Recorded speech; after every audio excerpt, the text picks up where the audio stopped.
आ पड़े खाई में। पहले दुर्गम वन में भटक रहे थे, अब अथाह सागर की लहरें गिन रहे हैं। लगता है सीता माता की सुध लेकर लौटने का यश विधाता ने हमारे भाग्य में नहीं लिखा है। वानर राज सुग्रीव ने सीता माता का पता लगाकर लौटने के लिए पूरी 1 मास की अवधि दी थी। सो ये मास यूं ही व्यतीत हो गया और अभी तक तो कोई सूत्र हमारे हाथ नहीं लगा। मानो इस अंधे कूप में ही हम टक्करें मार रहे हैं। राज आज्ञा का पालन किए बिना हम निराशा साथ लेकर जाएंगे तो अपराधी माने जाएंगे, मृत्युदंड के भागी बनेंगे। तो हम सब लोग क्या करें? तो हम सब लोग क्या करें? मैंने तो निश्चय कर लिया है। मैं आप सबका नायक बनाकर भेजा गया हूं। मैं इस अभियान में हार गया। हारे हुए नायक का लौटना धिक्कारजनक है।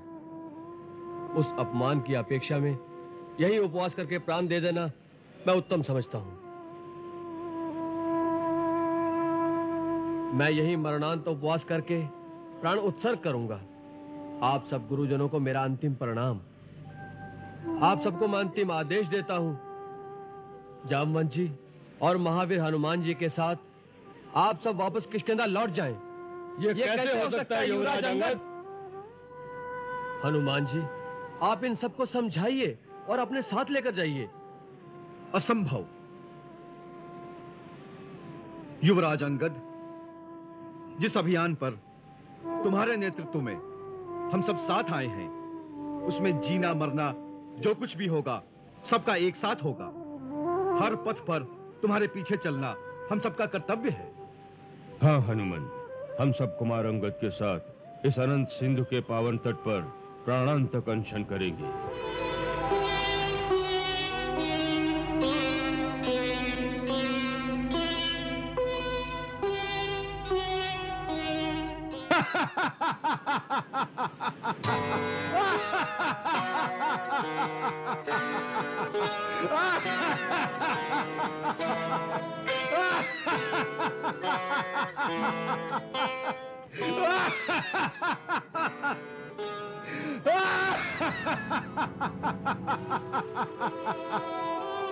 मरने को आए हो? कितने आनंद की बात है। मैं कब से भूखा बैठा हूँ। भगवान भी कितने दयालु है, एक साथ खाने के लिए इतना आहार।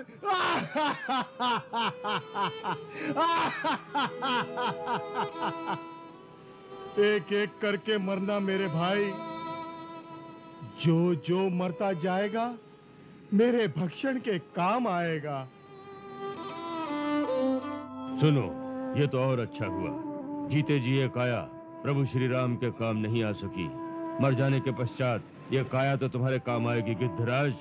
वृक्षराज, सदगति हो जाएगी। यूं समझो साक्षात सूर्यपुत्र यमराज इन गिद्ध के रूप में पहुंचे हैं। नहीं तो इस सिंधु तट पर अपना कौन है? न मां न मां का जाया।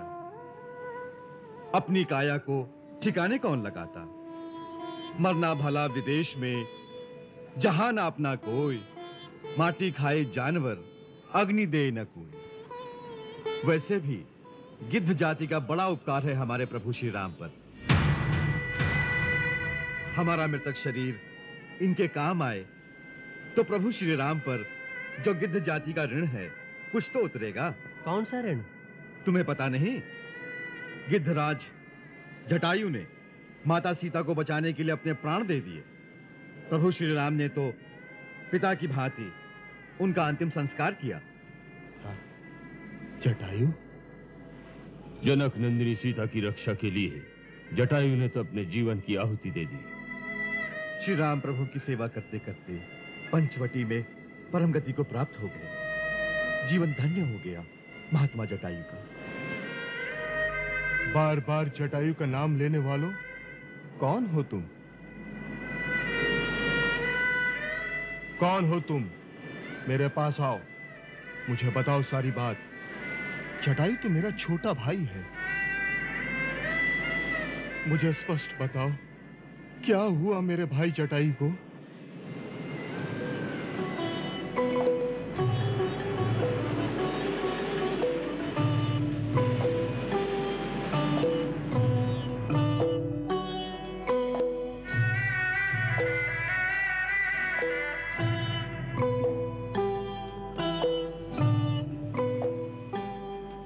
आप पुण्य आत्मा जटायु के भाई हैं। गिद्धराज, हम सबका प्रणाम स्वीकार करें। आप सबको भी संपाति का नमस्कार स्वीकार हो। शीघ्र मुझे मेरे भाई जटायु का वृत्तांत सुनाने की कृपा करें। आपकी बातों से मुझे अशुभ की आशंका हो रही है। गिद्धराज संपाति, आपकी आशंका सत्य है। दशरथ नंदन श्री राम प्रभु की धर्मपत्नी सीता माता को जनस्थान में से दुरात्मा रावण अपहरण करके ले गया। माता का आर्तनाद सुनकर जटायु ने रावण से छुड़ाने के लिए बड़े साहस और वीरता से संघर्ष किया और उसी आतताई के हाथों वीर जटायु वीर गति को प्राप्त हुए।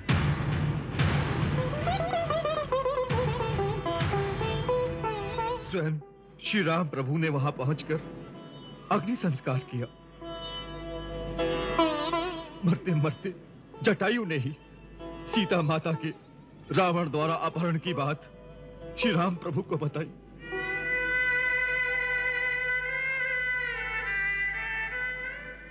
हाँ अनुज, हाँ जटायु, मेरे भाई, क्या यही हृदय विदारक समाचार सुनने के लिए मैं आज तक जीता रहा?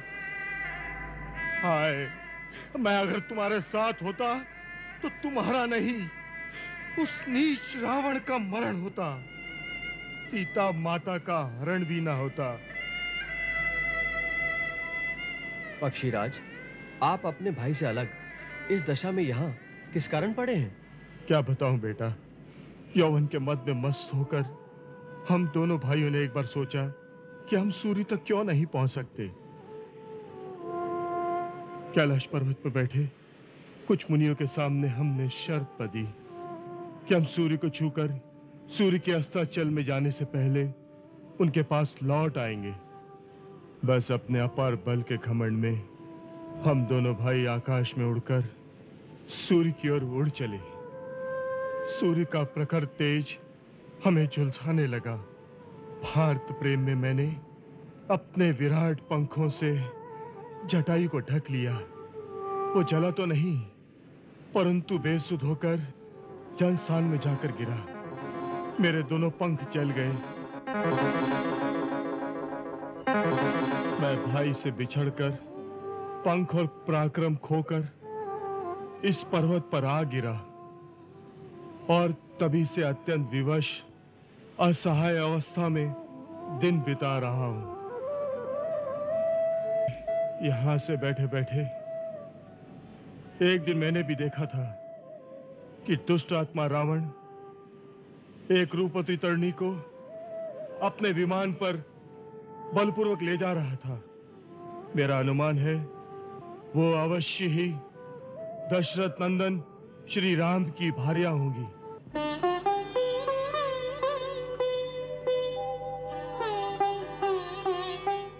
मैं क्या जानता था कि आतताई मेरे भाई को मारकर जा रहा है। हाँ पक्षीराज, निश्चय ही वो माता सीता थी। क्या आप आगे का कुछ पता ठिकाना बताने की कृपा करेंगे? मैं उन्हें देख सकता हूँ। आप देख सकते हैं? क्योंकि गिद्ध की दृष्टि अपार होती है। आप देख सकते हैं तो कृपा करके बताइए वो कहाँ है?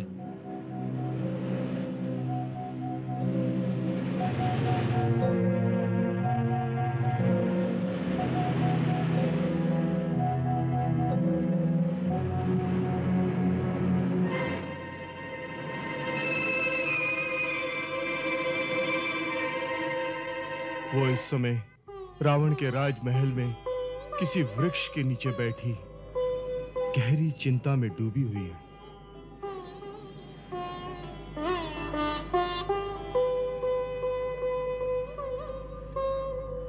परंतु दुख की बात यह है कि मेरी जर्जर अवस्था और पंखहीन होने की व्यवस्था के कारण मैं ना तो अपने भाई की मृत्यु का बदला ले सकता हूं और ना ही आपकी कोई मदद कर सकता हूं। केवल बता सकता हूं। हम वहां कैसे पहुंचेंगे? 400 कोस के इस विशाल महासागर के पार त्रिकुट पर्वत पर सोने की भव्य नगरी लंका बसी हुई है। वही दंभी रावण का राज है। वही सीता को ले गया है वहां। जो अपनी बुद्धि और बल से इस 100 योजन के अपार अथाह महासागर को लांघ सकेगा, वही इस कार्य को संपन्न कर सकेगा। अभी समाचार मिला है, उत्तर दिशा में खोज करने गई हुई वानर सेना भी बिना कुछ पता लगाए लौट रही है। हम क्या मुंह लेकर जाएं श्री राम लक्ष्मण के पास? क्या समाचार सुनाएं उन्हें? अंगद और हनुमान के साथ दक्षिण दिशा में गया सैन्य दल अभी तक नहीं लौटा है महाराज। हमें एकदम निराश भी नहीं होना चाहिए। हाँ केसरी जी, अवधि पूरी होने तक भी युवराज अंगद वापस नहीं लौटे हैं। इसीलिए दक्षिण दिशा में गए हुए वानर यूथ पर ही हमारी सारी आशा शेष है। आशा की किरण सागर पार जगमगा रही और हम निराशा के अंधकार में असहाय होकर बैठे। अभी तक तो रावण का पता लगाने में असमर्थ थे और जब ठिकाना मिल गया तो वहां पहुंचने में लाचार बैठे। हे श्रेष्ठ, आप ज्येष्ठ हैं, बुद्धि का भंडार है। आप ही विचार कर इस कार्य की योजना बनाएं। इसमें योजना क्या, ये तो पता चल ही गया है कि माता सीता कहाँ है। अब तो कैसे भी उनके दर्शन करके सारा हाल जानकर श्री राम जी के पास जाकर उन्हें सारा हाल सुनाना है। यही तो प्रश्न है मेरे भाई कि कौन ये 400 कोस समुद्र को लांघ पाएगा और सीता माता का पता लगा पाएगा। वास्तव में तुम सब में मैं सबसे ज्येष्ठ हूं। मुझे स्वयं ही अग्रगामी होना चाहिए, परंतु अब वृद्धावस्था के कारण मेरे अंदर वो शक्ति नहीं रही। महाप्राज्ञ जामवंत जी, हमारे होते आपको जाने की आवश्यकता नहीं है। मैं जाऊंगा, मैं 400 कोस लांघ तो जाऊंगा, परंतु लौटने के विषय में संदेह है। हताश न हो युवराज अंगद। मार्ग मिलने पर भी लक्ष्य सिद्ध न हो, ऐसा तो हो नहीं सकता।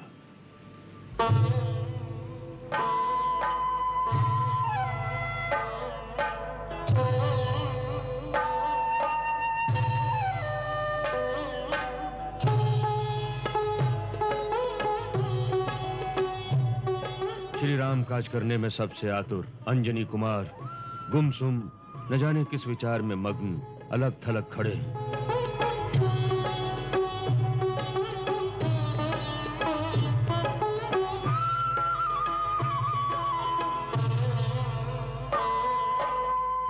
अंजनी कुमार, पथ भूले पथिक के समान भौचक्के से बने तुम इस प्रकार क्यों खड़े हो? ये क्या भेद है जामवंत जी? इस भेद को कोई नहीं जानता। स्वयं अंजनी कुमार भी भूले हुए हैं। क्या भूल गए हैं? अपना अथाह अलौकिक अपार बल, दैवी शक्ति। तुम्हारे भौतिक माता पिता केसरी और अंजना अवश्य हैं, परंतु तुम कैलाशनाथ भगवान शंकर के 11वें रुद्र हो। वायु का तीव्र वेग तुम्हारे अंग अंग में समाया है। हे केसरी नंदन, इसी कारण संसार तुम्हें शंकर सुवन और पवन पुत्र कहकर पुकारता है। हे हनुमान, तुम श्रापवश अपनी अपार शक्ति को भूल गए हो। याद करो, देवताओं द्वारा दिए गए दिव्य तेज और अपरिमित बल तुम्हारे अंदर समाते नहीं थे। तब तुम ऋषि मुनियों को अपने नटखटपन से तंग किया करते थे।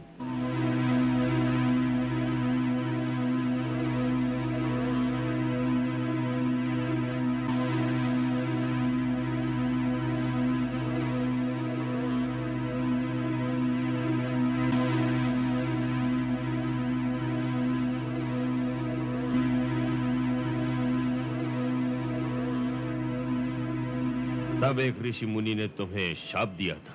निरंकुश नटखट बालक, जिस शक्ति के वशीभूत होकर तू इतना उत्पात मचा रहा है, उसे इसी क्षण भूल जाए। तुम्हारी माता अंजना मुनिवर के सामने गिड़गिड़ाई और क्षमा मांगी, तो मुनीन्द्र ने शाप विमोचन का वही उपाय बताया कि शक्ति प्रयोग का सही अवसर आने पर जब कोई तुम्हारी विस्मृत शक्ति की याद दिलाएगा तो तुम्हें अपनी भूली शक्ति पुनः याद आ जाएगी। सो हे अद्वितीय वीरवर हनुमंत, आज उस शक्ति प्रयोग का सर्वोत्तम अवसर आ गया है। तुम अतुलित बलधाम हो, वानरराज सुग्रीव से बढ़कर बलवान हो, तेज और शौर्य में प्रभु श्री राम और लक्ष्मण के समान हो। तुम्हारे अंदर गरुड़ की शक्ति है, सूर्य की उजिस्ता है। हे ज्ञान गुण निधान, पुरुषार्थ के प्रतीक, हमारी समस्या का समाधान तुम ही हो, और तुम ही इस प्रकार मौन धारण किए खड़े हो।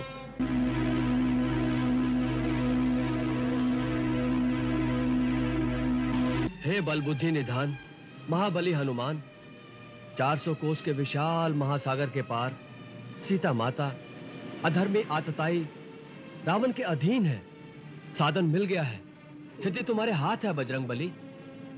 हे अमित तेजस्वी हनुमान, अपने अंदर उमड़ती उमंगों से सागर की उमंगों पर विजय प्राप्त करो।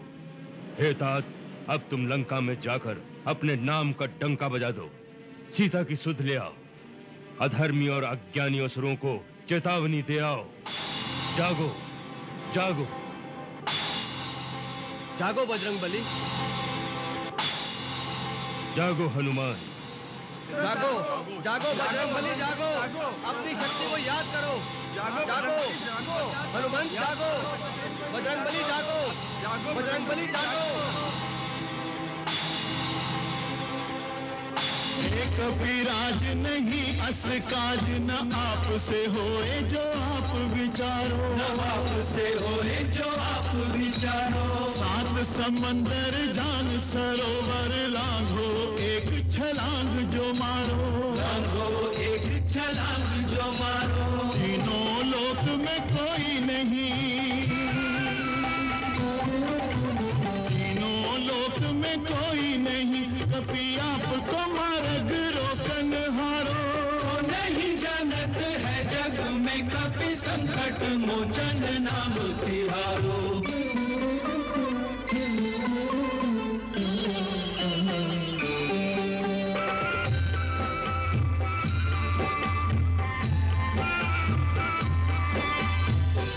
समय रवि भक्ष लियो तब तीनहु लोक भयो अंधियारो, तीनहु लोक भयो अंधियारो। ताहि सो त्रास भयो जग को, यह संकट काहू सो जात न टारो, संकट काहू सो जात न टारो। देवन आनी करी बिनती, देवन आनी करी बिनती, तब छाड़ी दी कष्ट निवारो। को नहीं जानत है जग में कपि संकट मोचन नाम तिहारो। को नहीं जानत है जग में कपि संकट मोचन नाम तिहारो। तुम पे हमें अभिमान सुनो, तुम पे हमें अभिमान सुनो, विनती हनुमान हमारी। अपने बल को कछु ध्यान करो, हनुमान महाबलधारी, हनुमान महाबलधारी, बजरंग बली उपकारी। अपने बल को कछु ध्यान करो, हनुमान महाबलधारी। अपने बल को कछु ध्यान करो, हनुमान महाबलधारी। राम के नाम को जाप करो तुम निस्दिन, राम ही राम उचारो, निस्दिन राम ही राम उचारो। राम रमे रहो, राम सुनो चाहो, राम को नाम तुम्हें अति प्यारो, श्री राम को नाम तुम्हें अति प्यारो। राम के सेवक राम दुहाई, राम के सेवक राम दुहाई। राम पे आई विपत्ति को टारो, नहीं जानत है जग में कपि संकट मोचन नाम तिहारो। लंका जाओ सिया सुधि लाओ, लंका जाओ सिया सुधि लाओ, केवल वास सिहारी।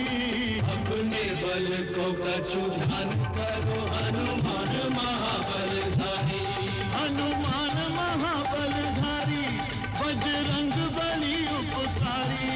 अपने बल को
हनुमत भरे उड़ान, हनुमत भरे उड़ान।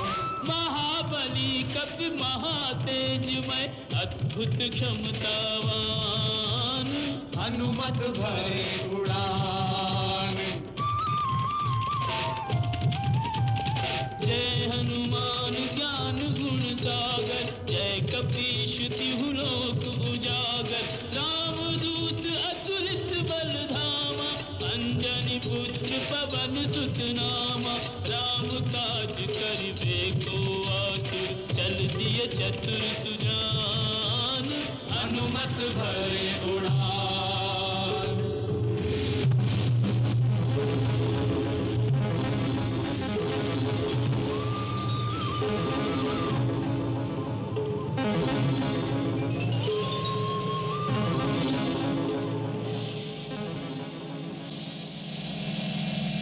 ये कैसी बाधा सामने आ गई? पाहि माम पवन पुत्र, पाहि माम। मैं आपके पथ की बाधा नहीं। फिर कौन है आप? हे महावीर मारुति, मैं मैनाक पर्वत हूँ। पर्वत? हाँ पवन पुत्र, पर्वत। तुम्हारे पिता पवन देवता ने एक समय मेरी रक्षा की थी, इसलिए मैं उनका ऋणी हूं। उस उपकार के बदले मैं तुम्हारी कुछ सेवा करना चाहता हूं। मुझे समुद्र देवता ने भी यही आज्ञा दी है, क्योंकि उन पर श्री राम के पूर्वज महाराज सगर का उपकार है और तुम राम के कार्य से जा रहे हो। इसलिए समुद्र देव ने मुझे आज्ञा दी है कि मैं तुम्हें थोड़ी देर के लिए विश्राम प्रदान करूं। सो हे अंजने, तुम मेरे शिखर पर कुछ विश्राम कर लो, इसलिए मैं समुद्र के गर्भ से प्रकट हुआ हूं। हे आदरणीय मैनाक, आपका तथा समुद्र देव का बहुत बहुत धन्यवाद। परंतु श्री राम के कार्य के लिए जो जा रहा हो, उसके लिए विश्राम पाप है। इसलिए मैं आपका आतिथ्य स्वीकार नहीं कर सकता। आप मेरा प्रणाम स्वीकार करें।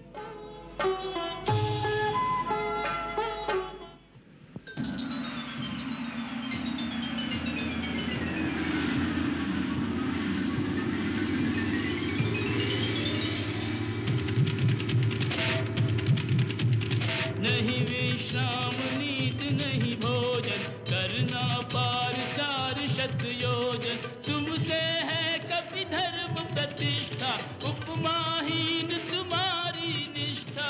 3 लोक में राम भक्त कोई नहीं हनुमंत समान, हनुमत भरे उड़ान। राम भक्त के पंख लगा के हनुमत भरे उड़ान, हनुमत भरे उड़ान। महाबली कपि महातेजमय अद्भुत क्षमतावान, हनुमत भरे उड़ान।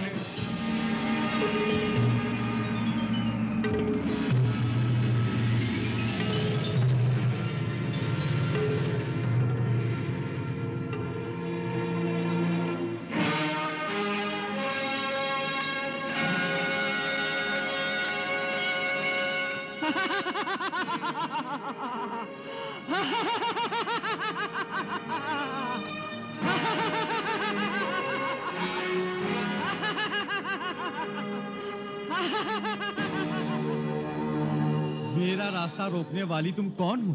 मैं सुरसा हूँ। क्या चाहती? भोजन। आज देवताओं ने तुम्हें मेरा आहार बनाकर भेजा है। मैं तुम्हें खाकर तृप्त होना चाहती हूँ। परंतु मैं तुम्हारा आहार नहीं हूँ।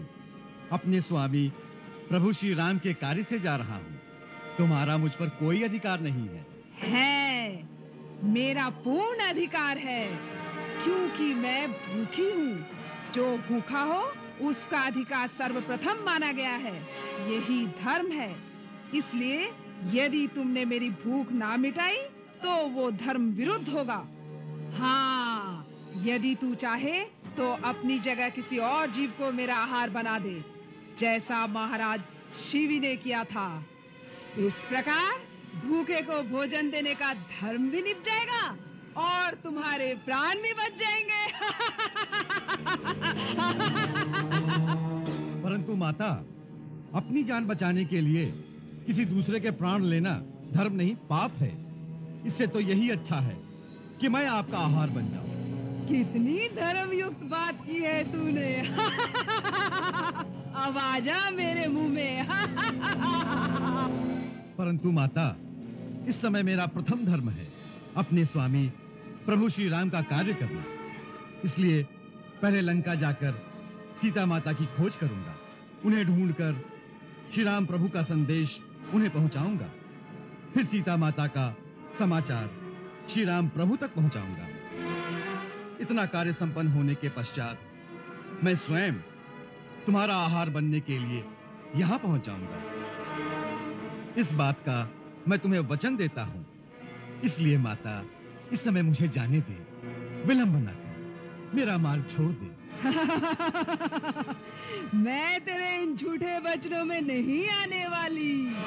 मुझे ब्रह्मा का वरदान है कि जिस मार्ग में मैं खड़ी रहूं, वहां कोई भी मुझे लांघकर आगे नहीं जा सकता। इसलिए तुझे मेरे मुंह के अंदर आना ही पड़ेगा। वहां से अगर निकल के जा सकोगे तो देखा जाएगा।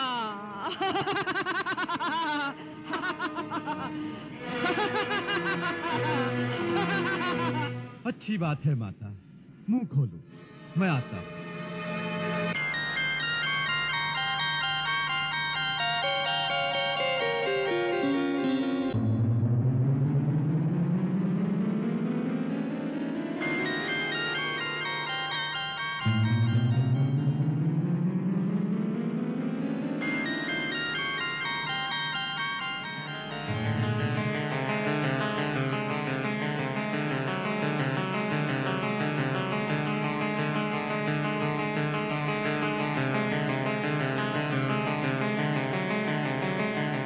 लो माता, मैंने ब्रह्मा का वरदान झूठा नहीं होने दिया।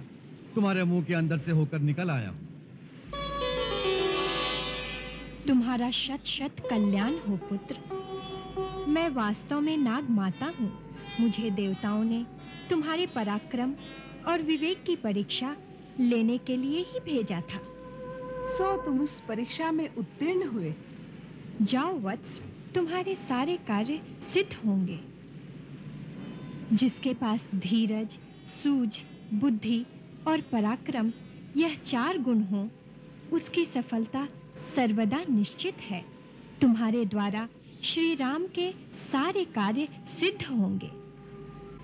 धन्यवाद।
कैसा मायाजाल है? किसने मेरे पराक्रम को पंगु बना दिया है? मेरी तीव्र गति को अवरुद्ध करने वाली ये शक्ति कौन है?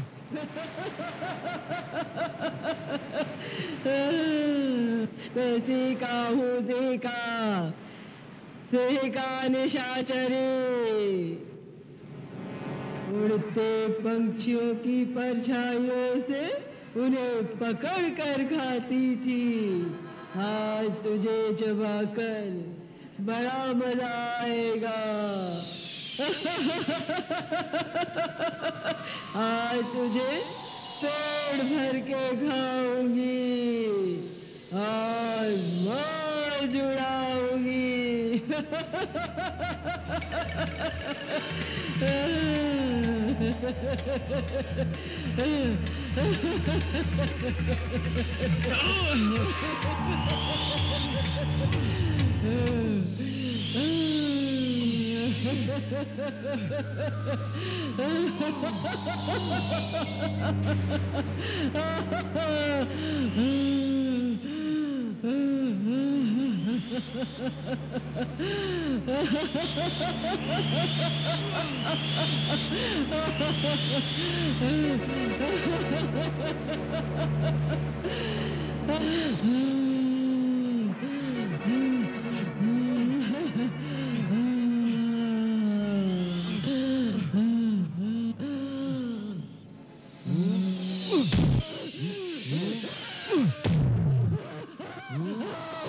जय श्री राम, जय श्री राम।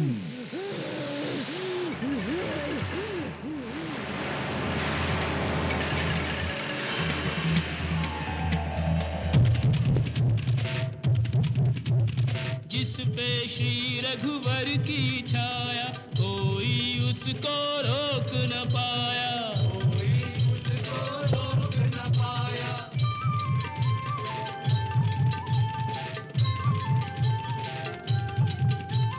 बाधा विघ्न कलाघ समंदर, निर्भय पवन वेग से उड़कर, निर्भय पवन वेग से उड़कर, साँझ समय लंका नगरी में पहुँच गए हनुमान, पहुँच गए हनुमान।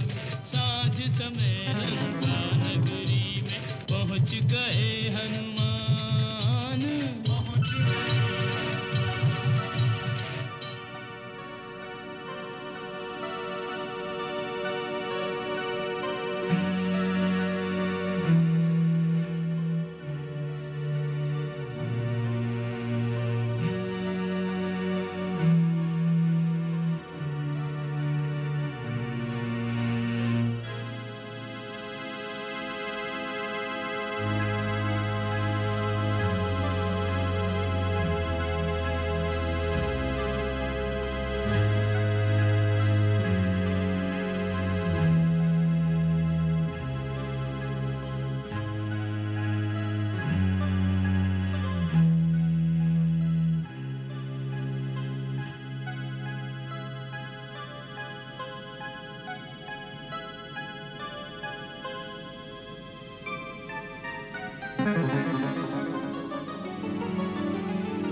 अरे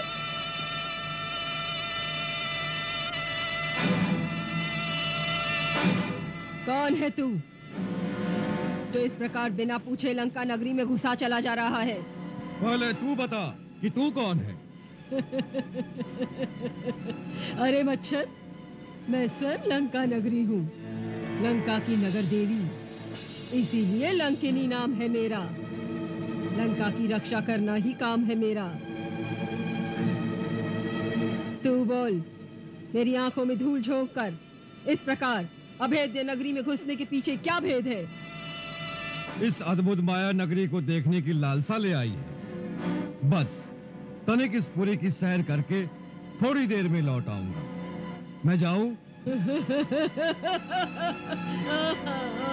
जाओ, परंतु लंका नगरी में नहीं, सीधे यमपुरी की सैर करने के लिए जाओ। मैं तुम्हें वहीं भेजती हूँ।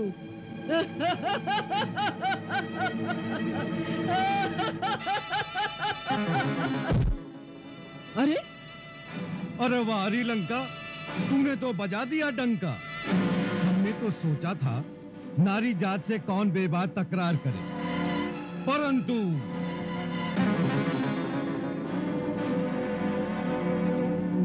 परंतु परंतु मुष्टिका परंतु। जय श्री राम।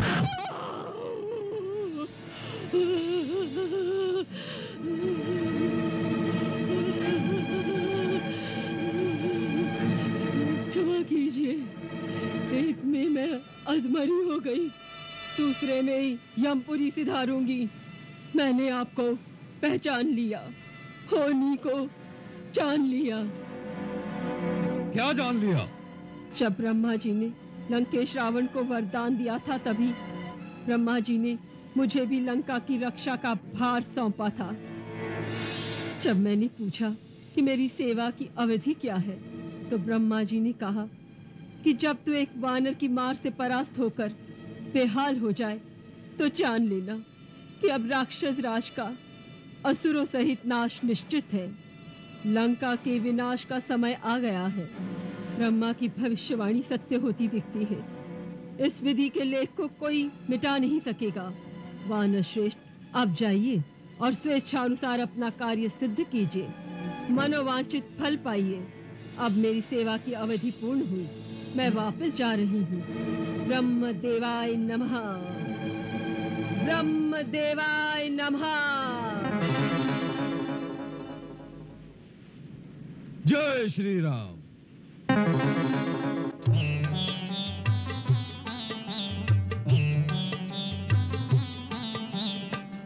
अति लघु रूप धरेऊ हनुमाना, बैठा नगर सुमिरे भगवाना।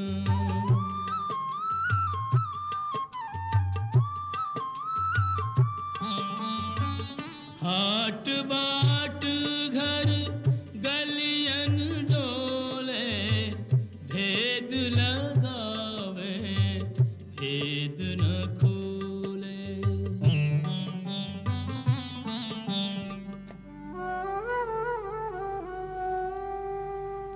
कपटी छली दुरात्मा,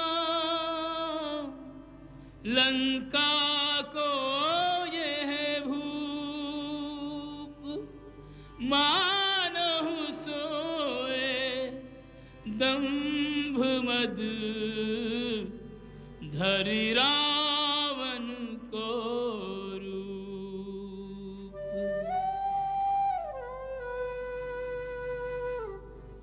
जिसने मां सीता हरी, हर लूं उसके प्राण।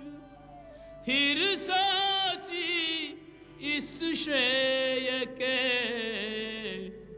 योग्य नहीं हनुमान।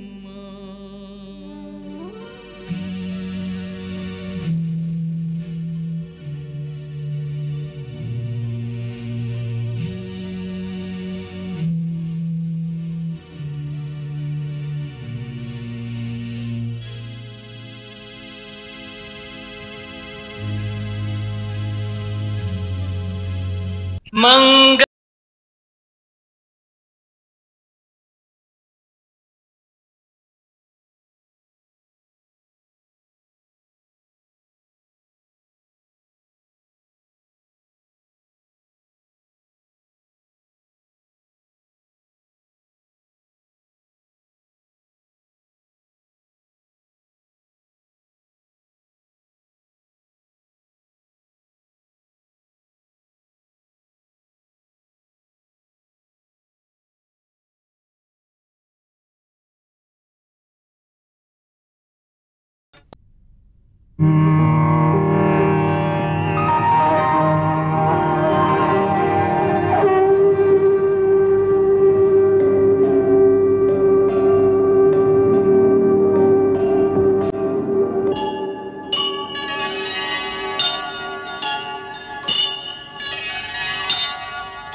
खोजत खोजत सिय को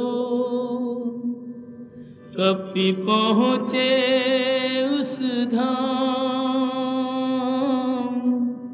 शंख चक्र तुलसी जहाँ निश्चय उस घर राम राम राम राम।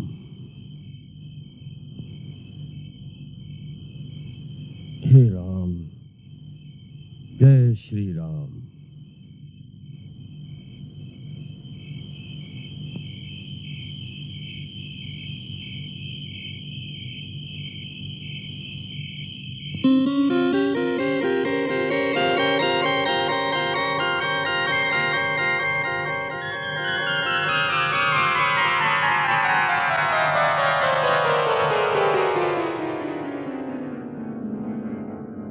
श्री राम जय राम, जय जय राम।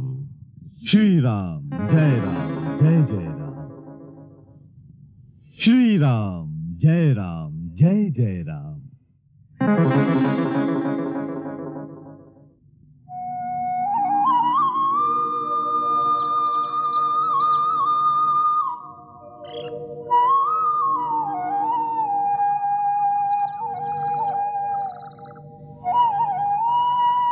जय राम जी की। जय श्री राम। आप, हे देव, आप कौन हैं? लंका में श्री राम की जय बोलने का साहस करने वाले आप कौन हैं? और इस महल में कैसे आए? आकाश मार्ग से जा रहा था। इस आंगन में तुलसी का चौरा देखकर, प्राचीर में शंख तथा चक्र का चिन्ह देखकर समझ गया कि ये किसी नारायण भक्त का घर है। इसी कौतूहलवश आपके दर्शनों के लिए रुक गया। और अब रहा श्री राम की जयकार का प्रश्न। सो भगवान, यही प्रश्न मैं आपसे पूछना चाहता हूं। मैं तो बाहर से आया हूं, कुछ भी कह सकता हूं, परंतु आप तो लंका के निवासी होकर भी श्री राम की जय बोलने का साहस कर सकते हैं। ऐसे साहसी वीर आप कौन हैं? क्या आप राक्षस कुल के नहीं हैं? मैं राक्षस कुल का ही हूं, परंतु श्री राम का भक्त हूं। क्या राक्षस जाति को श्री राम प्रभु की भक्ति का अधिकार नहीं है?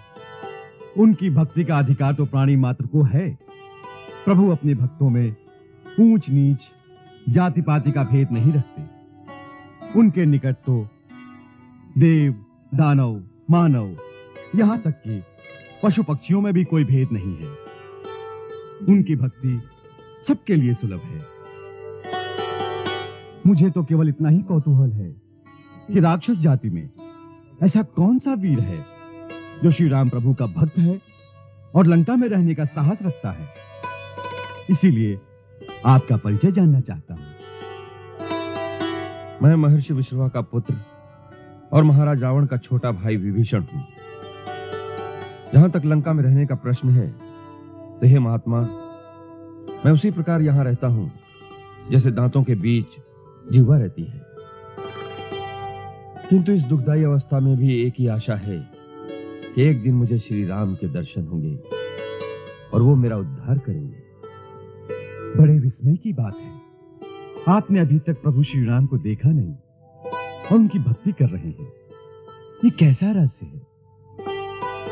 ब्राह्मण देवता, हम तीनों भाइयों ने एक साथ कठोर तपस्या करके ब्रह्मा जी को प्रसन्न किया था। जब ब्रह्मा जी ने वरदान मांगने को कहा, तो बड़े भाइयों ने शक्तियां मांगी और मैंने केवल श्री नारायण की अनन्य भक्ति और उनके दर्शनों का वर मांगा। तब ब्रह्मा जी ने कहा कि जब श्री नारायण राम रूप में अवतार लेकर लंका आएंगे, तब तुम्हें उनके दर्शन होंगे। तब से मैं उनकी प्रतीक्षा में राम नाम का जाप कर रहा हूं। धन्य है आप, और धन्य है आपकी भक्ति। अब आप अपना परिचय दीजिए कि आप कौन हैं? आपने अभी कहा कि आप बाहर से आए हैं। आप कोई हरिभक्त हैं, कोई देवता हैं, अथवा स्वयं श्री राम हैं? जो मुझे अपने दिव्य दर्शन देने यहाँ आए हैं। राम राम राम। आपने मुझे कहां पहुंचा दिया राजन? मैं तो एक अधम से अधम व्यक्ति हूं, एक ऐसे कुल का हूं जिसका प्रातः नाम लेना भी अशुभ माना जाता है। मेरा ये छद्मवेश है, मेरा असली रूप वानर का है। मेरा नाम हनुमान है। प्रभु श्री राम की उदारता देखो, मुझ जैसे सद्बुद्धिहीन व्यक्ति को भी अपना सेवक बना लिया, और सेवक पर तो उनकी विशेष प्रीति रहती है। सो हे विभीषण, प्रभु श्री राम के अनुग्रह पर सदा विश्वास रखना चाहिए, तभी जीव अपने कर्तव्य पथ पर अडिग रह सकता है। हे हनुमान, आपके इस गूढ़ उपदेश से मेरी भक्ति स्थिर और चित्त शांत हो गया है। अब मुझे विश्वास हो गया है कि मुझे अनाथ जानकर एक दिन प्रभु मुझ पर अवश्य कृपा करेंगे। इस उपकार के लिए मैं आपको शत शत प्रणाम करता हूं। उठिए राजन। सेवक को शीश नहीं नवाता, दोनों को अपने स्वामी के ही कार्य में रत रहना चाहिए। अब मेरे आने का प्रयोजन सुनिए। रावण सीता माता को छल से हर लाया है। श्री राम प्रभु की आज्ञा से मैं उनकी खोज में आया हूं। रावण के महलों में चारों ओर ढूंढ चुका हूं, परंतु माता का कहीं पता नहीं चला। यदि आपको उनका कुछ पता हो तो मुझे बताने की कृपा करें। कपिश्रेष्ठ, ये आपने कैसे जान लिया कि माता सीता रावण के राजमहल में आराम से सो रही होंगी? वो देवी तो अशोक वाटिका में अपने पतिव्रत धर्म की रक्षा करती हुई एक वृक्ष के नीचे एक तपस्विनी की भांति रहती है। चारों ओर से भयानक राक्षसियां उन्हें घेरे रहती हैं। अशोक वाटिका के बाहर बड़े बड़े महाभट राक्षस पहरा देते रहते हैं। इसलिए अंदर जाने से पहले आपको उनसे युद्ध करना पड़ेगा। उसके लिए बहुत शक्ति की आवश्यकता होगी, और आप तो अकेले हैं। मैं अकेला भी उनके लिए बहुत हूं, परंतु मेरे विचार में यह उचित नहीं होगा।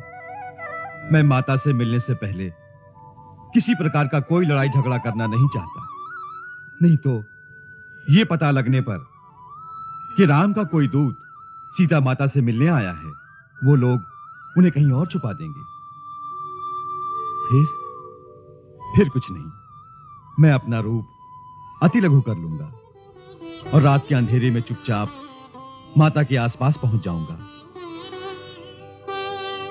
एक बार उन तक प्रभु का संदेश पहुंचाकर उन्हें कुछ सांत्वना दे लूं, फिर मैं अपने दूसरे रूपों में रावण के योद्धाओं की शक्ति का भी परिचय पाने की कोशिश करूंगा। अच्छा, अब मुझे आज्ञा दीजिए। सूर्य भगवान उदय हो रहे हैं। अब सारा दिन कहीं छुपकर बिताऊंगा और रात्रि के अंधेरे में अशोक वाटिका पहुंच जाऊंगा। जाइए भक्तराज, श्री राम आपकी रक्षा करें। जय श्री राम। जय श्री राम।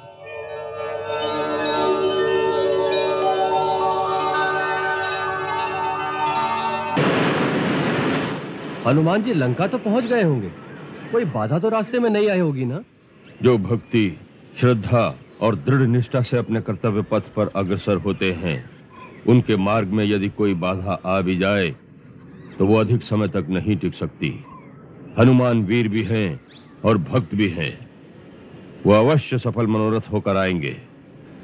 न जाने अभी तक उन्हें सीता जी के दर्शन हुए होंगे कि नहीं। यदि देवी सीता लंका में हैं, तब तो किसी युक्ति से हनुमान उन तक पहुंच ही जाएंगे, ऐसा मेरा विश्वास है। सूर्य छुपो चंदा उगो, मिल गए दोनों छोर, पहुंचे श्री हनुमान अब लक्ष्य सिद्धि की ओर।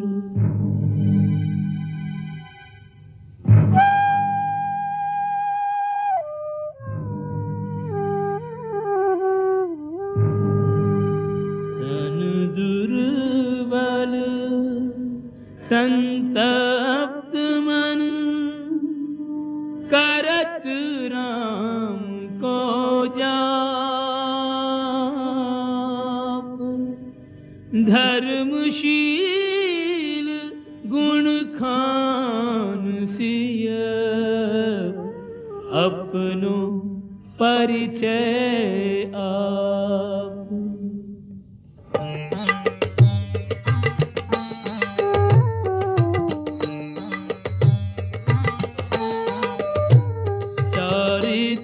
में चूड़ामणि तनशील भूषण सोहते।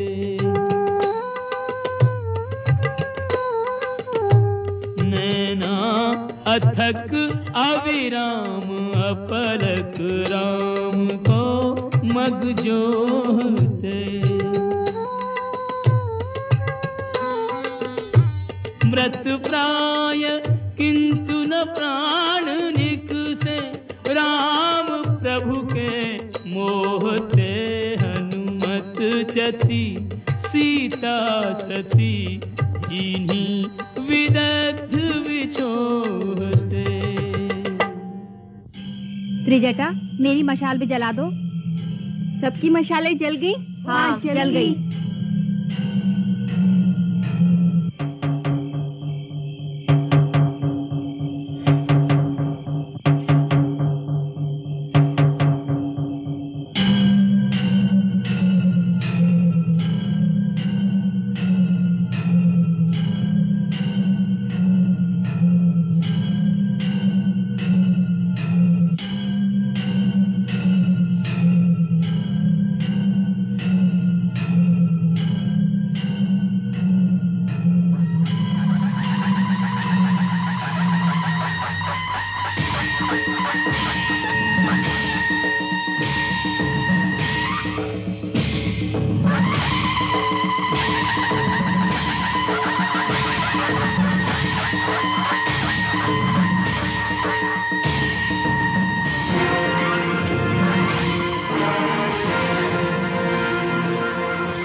हे सर्वांग सुंदरी, हमें देखकर तुम भयभीत क्यों होती हो?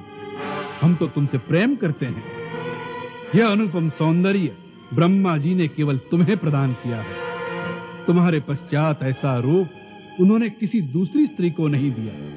ऐसे रूप सौंदर्य की स्वामिनी होकर इस प्रकार पृथ्वी पर सोना, निरंतर चिंता करते रहना, मैले वस्त्र पहनना, कई कई दिन तक उपवास करना, यह सब तुम्हें शोभा नहीं देता।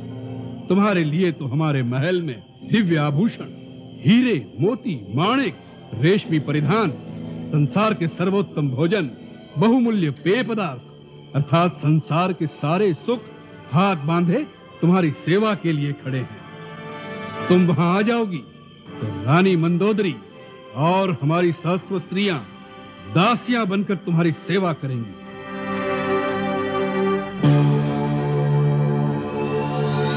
तीनों लोकों में ऐसा सुख किसी स्त्री के भाग्य में नहीं होगा। सचमुच श्री राघव की धर्म पत्नी होने का परम सुख जो मेरे भाग्य में लिखा है, वो तीनों लोकों में किसी स्त्री के भाग्य में नहीं लिखा होगा। राघव की धर्म पत्नी बनने का सुख उस वनवासी भिक्षुक के पास अब क्या रखा है? अब उसके सपने देखना छोड़ दे मूर्ख स्त्री। पहले तो उसे यह भी पता नहीं चलेगा कि तुम कहां हो, और यह पता लग भी गया तो लंका में कोई मानव प्रवेश नहीं कर सकता। और अब तो यह भी भरोसा नहीं कि वह जीवित भी होगा या पत्थरों से सर पटक पटक कर मर गया। उसे भूल जाओ। एक बार मेरी ओर देखो त्रिभुवन सुंदरी, केवल एक बार। किसी भी स्त्री का छल बल से हरण करना, उसे बलपूर्वक अपनी पत्नी बना लेना, यह राक्षसों का स्वधर्म है। फिर भी हम तब तक तुम्हें स्पर्श नहीं करेंगे जब तक तुम स्वयं हमारे प्रेम को स्वीकार करके हमारी भुजाओं में नहीं आ जाओगी। रावण, जुगनू की चमक से सरोवर में कमलनी नहीं खिलती। याद रखो, जिस प्रकार सूर्य से उसकी प्रभा अलग नहीं हो सकती, उसी प्रकार मैं भी श्री राम जी से अभिन्न हूं। जिस प्रकार एक पापी पुरुष सिद्धि के लिए पूजा का अधिकारी नहीं होता, उसी प्रकार तुम भी मेरी याचना के योग्य भी नहीं हो। मैं पतिव्रता हूं। मैंने एक बड़े कुल में जन्म लिया है। मेरा एक पवित्र कुल में संबंध हुआ है। मुझसे कोई लोक निंदित कार्य संभव नहीं हो सकता। तुम अपना मन मुझसे हटा लो, नहीं तो इसी पाप की आग में तुम अपने स्वर्ण लंका समेत भस्म हो जाओगे। तुम्हें श्री राम की शक्ति का आभास भी नहीं है। उनके धनुष की टंकार मात्र से लंका द्वीप समुद्र की गर्भ में डूब जाएगा। एक तुम्हारे पाप के कारण सारे संसार में राक्षस कुल का विनाश हो जाएगा। बस बहुत हो चुका उन दर दर भटकते हुए वनवासियों की शक्तियों का वर्णन। सीते, हम प्रेमवश तुमसे मीठी बात करते हैं, इसी कारण हमें बहुत नरम समझकर तुमने हमारी शक्तियों को नहीं पहचाना। भ्रकुटी मात्र हिला दें तो सूर्य चंद्र डर के मारे अपने अपने स्थान पर कांपते हुए ठहर जाएं। हमारी गर्जना सुनकर हिमालय डगमगाने लगता है। समुद्र, आकाश, पाताल में रहने वाले समस्त देव, दानव, यक्ष, गांधर्व, किन्नर, नाग, असुर, यहाँ तक कि नवग्रह भी हमारे आदेश की प्रतीक्षा में हाथ जोड़े खड़े रहते हैं। यदि ऐसी ही अपनी वीरता का गर्व था, तो उस दिन छल से मेरे पति और मेरे देवर को आश्रम से दूर भेजने का कुचक्र न रचाते और उनके चले जाने के पश्चात मेरा हरण न करते। यदि वो उस समय वहीं होते, तो उसी समय इस दुष्कर्म का फल तुम्हें मिल जाता और इस पृथ्वी पर से तुम जैसे पापी का बोझ कम हो जाता। तुम जानते थे कि युद्ध में उनसे पार पाना असंभव था। जैसे एक कुत्ता दो शेरों के सामने आने से डरता है, उसी प्रकार तुम भी उनके होते हुए हमारे कुटिया में पैर न रख सके। सीते, तुमने जो अपमान भरे वचन कहे हैं, उसका एक ही दंड है। अपनी इस चंद्रहास खड़क से तुम्हारा शीश काट लो। मृत्यु से तुम्हें एक ही बात बचा सकती है, अपनी इच्छा से हमारी शरण में आ जाओ। और तुम्हें भी एक ही बात बचा सकती है पापी, अब भी श्री राम प्रभु की शरण में चला जा। वो बड़े शरणागत वत्सल है, शरण में आने वाले के सारे दोष क्षमा कर देते हैं। मुझे भक्ति और आदर के साथ मेरे प्रभु के पास पहुंचा दो, नहीं तो इस लंका की ईंट से ईंट बच जाएगी। तुम्हारे राक्षस कुल का समूल विनाश हो जाएगा। इस नगरी में केवल डाकनी और दूत रहेंगे। सीता, अपनी मृत्यु का आवाहन न कर। यदि मुझे मृत्यु आ जाए तो मेरे सारे दुख छूट जाए। हे चंद्रहास खड़क, यदि तुम भगवान शिव का वरदान हो, तो तुम्हें उन्हीं भगवान की सौगंध है कि इस पापी से मेरी रक्षा करो, मेरा शीश काट कर मेरा पतिव्रत धर्म बचाओ, जिससे भगवान शंकर को भी पता चले कि ऐसे किसी कुपात्र श्वान की भांति कामी और पापी पुरुष को शक्तियां देने का परिणाम क्या होता है। अच्छी बात है, सुनो।